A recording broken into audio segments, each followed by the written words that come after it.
Bridge mode on your Spectrum modem disables its routing capabilities, turning it into a simple pass-through device. This allows your ASUS router to handle all the network management, eliminating potential double NAT issues that cause problems with port forwarding, VPNs, and speed.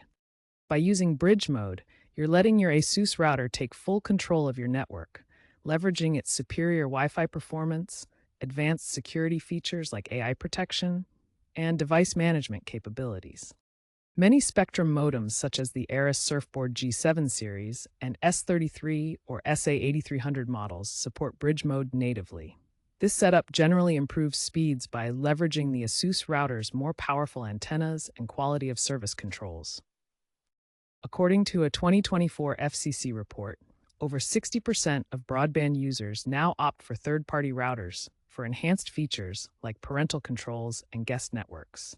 Remember to update your ASUS router firmware to the latest version 3.0.6 or later for optimal performance and compatibility with Spectrum's newer modems. First, access your Spectrum modem's settings by entering its IP address, usually 192.168.1 or 192.168.100.1 in your web browser.